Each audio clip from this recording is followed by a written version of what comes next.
तो कहानी की शुरू होते ही हम एक लड़की को टेबल से उल्टा बंधे देखते हैं। उसके पाँव बुरी तरह कांप रहे थे। वो दर्द से चिल्लाना चाह रही थी पर उसके मुंह से आवाज तक नहीं निकल रही थी। देखने पर पता चला कि उसके मुंह को किसी ने बेदर्दी से सी रखा था। जिस्म पे बेतहाशा बड़े बड़े जख्म थे जिसे 2 लोग सी रहे थे। इसलिए नहीं कि उसे इलाज की जरूरत थी, बल्कि ये भी उनका टॉर्चर करने का एक तरीका था। एक उस बेचारी लड़की के जख्मों को सीता तो दूसरा उन्हें टांगों को काट कर बार बार उन्हीं जख्मों में सुई चुभोता और इस तरीके से उस लड़की को बार बार दर्द दिया जाता। अब सीन कट होकर हमें साल 1609 का वक्त दिखाया जाता है। इस वक्त किंगडम ऑफ हंगरी के ऊपर एलिजाबेथ पेट्री का राज है, जिन्हें एक औरत का उसकी खूबसूरती, बहादुरी, सहानत और किस्मत के चर्चे पूरे किंगडम में थे। सभी लड़कियां उसे अपना रोल मॉडल माना करती थी। जिस किसी को भी वो अपने कैसल में काम करने के लिए सिलेक्ट करती और लड़कियों को भी बहुत किस्मत वाला माना जाता था।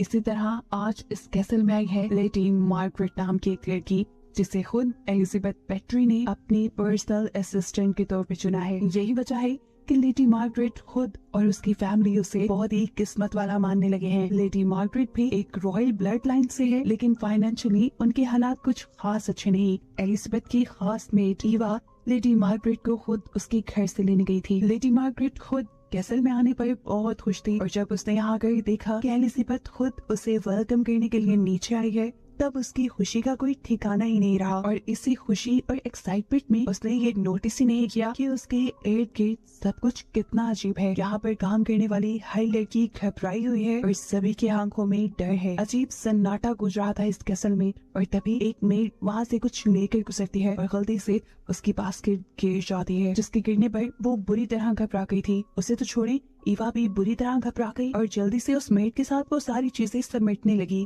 और ये चीजें समेटते हुए उसे किसी नोकीली चीज से कट पे लग गया। खैर यहाँ पर खुद एलिजाबेथ लेडी मार्गरेट का हाथ पकड़कर उसे कैसल के अंदर ले आती है। मार्गरेट तो अभी तक शौक से बाहर नहीं निकली थी कि जिस क्वीन एलिजाबेथ की उसने कहानियां सुनी थी, आज वो उसके सामने है और उसे किसी खास मेहमान की तरह ट्रीट कर रही है। हालांकि वो तो एक सेक्रेटरी, एक नौकर के तौर पे यहाँ आई है। क्वीन एलिजाबेथ मार्गरेट को इस कैसल की कहानी भी सुनाती है जो कि उन्हें उनके हस्बैंड ने गिफ्ट किया था। क्वीन एलिजाबेथ की जब शादी हुई तब वो सिर्फ 11 साल की थी और बेतहाशा खूबसूरत थी, जबकि किंग हंगरी के यानी इस पूरे इलाके के सबसे बहादुर नाइट यानी सबसे बहादुर जंगजू थे और इसी वजह से उनकी जोड़ी की मिसालें दी जाती थी। लेकिन फिर पता नहीं किसकी उनको नजर लग गई और किंग किसी बीमार की वजह से इस दुनिया से चल बसे। ये बात करते हुए क्वीन एलिजाबेथ काफी इमोशनल हो गई थी, इसीलिए ईवा मार्गरेट को उसके रूम में ले आती है। ये रूम काफी बड़ा, काफी आलीशान था, जहाँ पर वो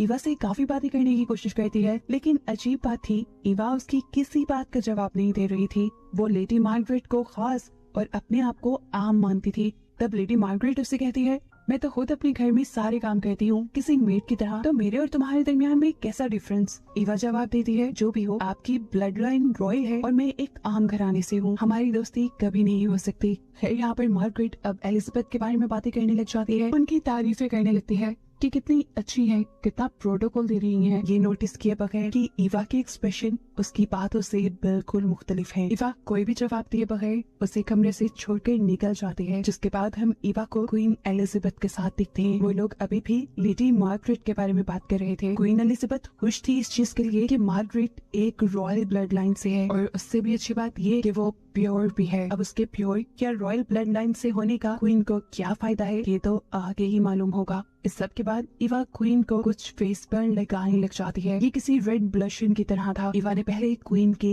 एक गाल पर ये ब्लशन लगाया और दूसरे गाल पर लगाने से पहले वो डर गई क्योंकि उसका प्रोडक्ट खत्म हो चुका था। ईवा डरते हुए जब क्वीन को ये बताती है कि उनका प्रोडक्ट खत्म हो गया है, तो क्वीन गुस्से से पागल हो जाती है और गुस्से पे कंट्रोल करते हुए ईवा से सिर्फ इतनी ही बात कहती है कि तुम जानती हो इस चीज का खत्म होना मुझे बिल्कुल पसंद नहीं और इसकी सप्लाई तुम्हारी जिम्मेदारी है। अब क्वीन कुछ और गलत न कर दे, ईवा डरते हुए अपने हाथ पे लगा हुआ कट जोर से दबाती है और उससे निकलने वाला खून ब्रश पे लगाकर क्वीन के फेस पे लगाने लगती है, जिससे हमें रिवील हुआ कि उस जार के अंदर भी जो रेड कलर का लिक्विड क्रीम था वो भी ब्लड ही था और क्वीन अपने फेस पे ब्लड लगवा रही थी।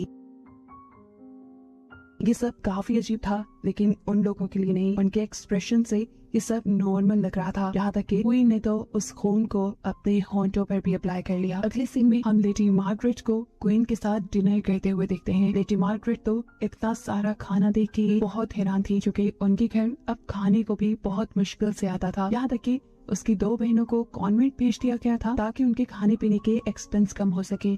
यहाँ क्वीन भी मार्गरेट की सेहत का ख्याल रखने को उसे कहती है और उसे ऑर्डर देती है कि तुमने ज्यादा से ज्यादा फ्रूट और हनी का इस्तेमाल करना है, जो कि ब्लड बनाने और उसे प्योर करने में काम आता है। अब क्वीन एक मेड को हनी लाने को कहती है, जो जब हनी मार्गरेट को ऑफर करती है तो मार्गरेट नोटिस करती है कि उसके हाथ पे बहुत गहरे जख्म थे। मार्गरेट ने जब उससे पूछा कि तुम्हें जख्म कैसे आए हैं, तो उसने घबराते हुए जवाब दिया कि किचन में काम करते हुए उसे जख्म आ गए, और ये बात मार्गरेट को कंफ्यूज कर गई। इतनी देर में क्वीन ने अपने डॉग्स को मार्गरेट से मिलवाने के लिए यहाँ बुलवाया। जो डॉग्स पालतू तो बिल्कुल नहीं लग रहे थे, वो कोई जंगली डॉग्स की तरह बिहेव कर रहे थे। उन डॉग्स को देखकर मार्गरेट तो क्या, यहाँ की सब मेड्स भी डर रही थी, लेकिन क्वीन यहाँ सबको फोर्स करती है उन डॉग्स को अपने हाथ से खाना खिलाने के लिए। मार्गरेट इस कैसल में बहुत खुश थी, क्योंकि वो नहीं जानती थी कि आने वाले कल में उसके साथ क्या होगा। वो यहाँ पर हर हाल में ईवा से भी दोस्ती करना चाहती थी, लेकिन ईवा की पहले वाली जिद थी कि वो मार्गरेट से दोस्ती नहीं कर सकती, क्योंकि वो दोनों बराबर नहीं है। फिर अब ईवा के जाने के बाद मार्गरेट सोने के लिए लेट जाती है और आधी रात में उसे किसी के रोने की आवाजें आती हैं, जिसके बारे में वो बाहर निकल के जब ईवा से पूछती है तो ईवा से कहती है कुछ नहीं, ये कैसल पहाड़ की ऊंचाइयों पे है, तो अक्सर हवा की आवाज ऐसे ही फील होती है, तुम जाओ जाकर सो जाओ। ईवा की तसल्ली देने के बावजूद भी मार्गरेट को कुछ अजीब लग रहा था, इसीलिए वो लाइट लेकर खुद इन्वेस्टिगेशन के लिए निकल गई और जहाँ से रोने की आवाज आ रही थी उस डायरेक्शन में चलने लगी। जिस दरवाजे के पार से आवाज आ रही थी वो एक टेरेस था। जैसे ही मार्गरेट टेरेस के अंदर जाने लगी तो गार्ड्स ने उसे रोक लिया, ये कहते हुए कि इस वक्त वहाँ जाना मना है। मार्गरेट को तो नहीं, लेकिन अगले सीन में हमें दिखाया जाता है कि टेरेस की दूसरी तरफ एक बहुत ही खूंखार काम हो रहा था। एक लड़की को जंजीरों से बांधा गया था और उसके ऊपर शहद डालकर भूखे डॉग्स को उसके ऊपर छोड़ दिया गया था। देखने को मिलता है कि ये सारा निसारा ऊपर से क्वीन खुद देख रही है और ये देखते हुए उन्हें काफी मजा आ रहा है, जिससे हमें ये बात पता चली कि क्वीन ने सिर्फ अपनी एंटरटेनमेंट के लिए वहाँ पर उस लड़की की जान को खतरे में डाला हुआ था। और ये क्वीन ने पहली मर्तबा नहीं किया था, बल्कि इस कैसल में पहले भी ऐसा बहुत कुछ होता रहा है। जैसे हमने मूवी के पहले सीन में भी देखा कि एक लड़की को एक टेबल से बांधकर टॉर्चर किया जा रहा था और इस टॉर्चर को देख देख कर क्वीन बहुत ज्यादा खुश हुआ करती थी। और इस लड़की के जख्मों को बार बार जो सी रहा था और काट रहा था वो कोई और नहीं बल्कि खुद क्वीन एलिजाबेथ और उनकी खास मेट ईवा थी। और इस चीज से हम ये भी अंदाजा लगा सकते हैं कि क्वीन एलिजाबेथ के हर ऐसे जुर्म में ईवा बराबर का साथ देती है। और इन सारी चीजों से साफ यही लग रहा है कि ये लोग मार्गरेट को भी ऐसे ही किसी घिनौने मकसद के लिए यहाँ लाए हैं। मार्गरेट तो इस बात से बिल्कुल अनजान है और वो अब ईवा को अपना दोस्त मानने लगी है। वो ईवा के हाथ पे जब जख्म दिखती है तो फौरन उसके इलाज में लग जाती है, लेकिन फिर उसने देखा कि ईवा के हाथ पे एक नहीं बल्कि कई ज्यादा जख्म थे, जिनमें से कुछ तो सेप्टिक भी हो चुके थे। यानी उन जख्मों में इन्फेक्शन हो गई थी, जिसका इलाज लेडी मार्गरेट को नहीं पता था। इसलिए वो ईवा से कहती है तुम डॉक्टर के पास जाओ ना। ईवा कोई जवाब नहीं देती, क्योंकि वो जानती थी कभी भी क्वीन एलिजाबेथ उसे डॉक्टर के पास जाने की परमिशन नहीं देंगी। लेकिन मार्गरेट,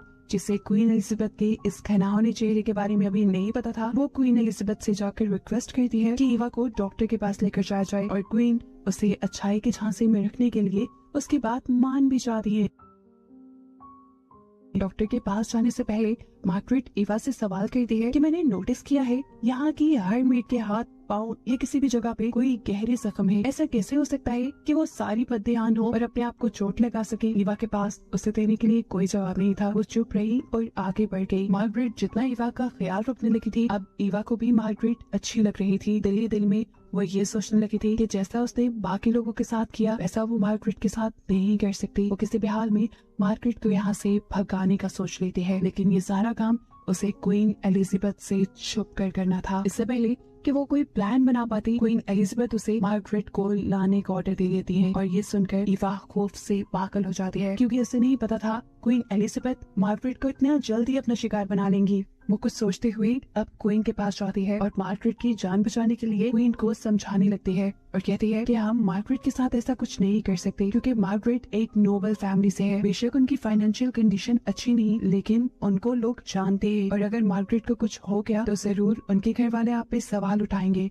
इवा की बात करते हुए क्वीन एलिजाबेथ उससे कहती है, तो इस सब की शुरुआत भी तुमने ही की थी ना, और अब तुम खुद क्यों इन सब चीजों से घबराने लगी हो। सीन कट होकर पास्ट में जाता है और हमें दिखाया जाता है कि किंग के मरने के बाद क्वीन बहुत ज्यादा बीमार हो चुकी थी दुख की वजह से, और उनकी बीमारी ने उनकी खूबसूरती को भी खा लिया था, और इसी वजह से उन्होंने बिल्कुल सुसाइड करने का फैसला कर लिया। और तब उनके पास आई इवा उनका ख्याल रखने के लिए। इवा ने उन्हें मोटिवेट किया, उनका ख्याल रखा, जिससे उनकी सेहत पहले से बहुत अच्छी हो गई। लेकिन अब उनकी खूबसूरती का भी मसला था जो वो खो चुकी थी, और इस बदसूरती की वजह से वो डिप्रेशन में जाने लगी। और एक दिन जब इवा ने गलती से उन्हें हर्ट कर दिया, उनके बाल बनाते हुए बाल खींच दिए, तो क्वीन गुस्से से पागल हो गई और अपने पास पड़ी चीजें उठाकर इवा को मारने लगी। उन्होंने इवा को इतना मारा कि उसका सर फट के खून निकलने लगा, और खून के छींटे जाकर क्वीन के मुंह पे गिर गए। और जैसे ही उन छींटों को साफ करने के लिए क्वीन शीशे की तरफ मुड़ी, तो उन्हें वो छींटे साफ करते हुए लगा कि जैसे उनकी पुरानी खूबसूरती इस खून की वजह से वापस आ रही है। ये खून का रंग उनके मुंह पे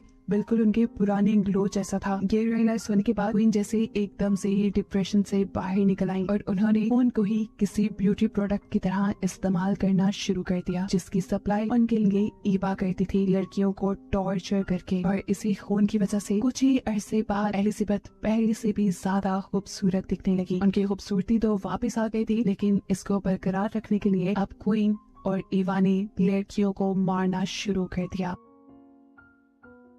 अब क्वीन का मानना ये था कि मरते हुए लड़कियों को जितना ज्यादा टॉर्चर किया जाएगा, उनका खून उनकी ब्यूटी के लिए उतना ही ज्यादा अच्छा होगा। इसी वजह से वो लड़कियों को बहुत टॉर्चर करती थी। हर रोज वो लड़कियों को मारने और टॉर्चर करने के नए नए तरीके ढूंढने लगी, और आहिस्ता आहिस्ता ये सारा काम उनका शो बन गया। इवा ना चाहते हुए अब क्वीन के साथ फंस चुकी थी। वो मार्गरेट को बचाना चाहती थी, लेकिन अब क्वीन का हुक्म था कि मार्गरेट को फौरन रूम में लेकर आया जाए। अब क्वीन के कहने पर इवा मार्गरेट के पास तो चली जाती है, लेकिन मार्गरेट को बचाने के लिए इवा उसे सारी सच्चाई बता देती है कि कैसे वो लोग लड़कियों को टॉर्चर करके उनका खून निकालते हैं। वो उसे जल्दी से इस कैसल से बाहर निकलकर सारी सच्चाई पुलिस को बताने को कहती है। ये सब बहुत अजीब था, मार्गरेट को बिल्कुल यकीन नहीं आ रहा था। ये सारा किस्सा, ये सारी कहानियां सुनने के बाद मार्गरेट को इवा से ही डर लगने लगा, और वो इवा की बात मानने के बजाय और इवा के बताए रास्तों पे चलने के बजाय वो इवा से ही दूर भागने लगी, और पहुंच गई उसी खास रूम तक जहां क्वीन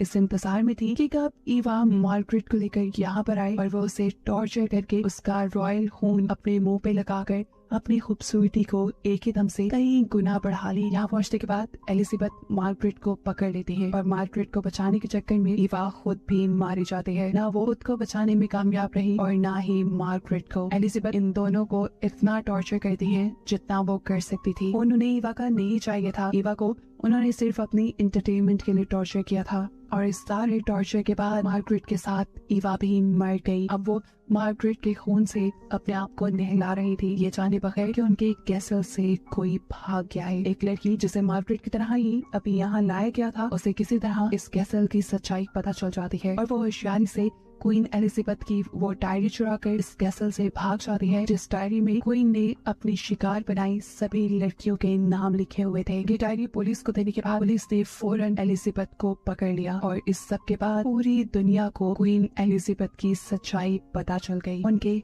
इन सारे बुरे कामों के जुर्म में उन्हें उन्हीं के कमरे में बंद कर दिया गया, और उनके कमरे के सारे दरवाजे और खिड़कियां भी बंद कर दिए गए। बस इतना सा दरवाजा खुला छोड़ा गया जिससे खाना ही अंदर जा पाता था। यहाँ पर रहकर भी क्वीन ने अपनी एडिक्शन नहीं छोड़ी, इन्हीं खून से अपने आप को खूबसूरत बनाना नहीं छोड़ा, चाहे अब वो खून उनका अपना ही क्यों ना हो। वो अब अपने आप को टॉर्चर करके अपने आप को खूबसूरत बनाने लगी, क्योंकि उन्हें लगा कि अब वो मरकर अपने हस्बैंड के पास जाएंगी और उनके लिए उन्हें खूबसूरत होना चाहिए। फिर थोड़ा ही अर्सा गुजरा और क्वीन लोगों को अपने रूम में मरी हुई मिली। उनकी मौत कैसे हुई ये किसी को नहीं पता, लेकिन ये बात सब जानते हैं कि ये कहानी असल है। हिस्ट्री आज भी 1609 की क्वीन एलिजाबेथ को सबसे ब्रूटल क्वीन मानती है, क्योंकि कई साल तक वो सीरियल किलिंग में मुलविस रही और आखिर में उन्हें इसकी सजा भी मिली।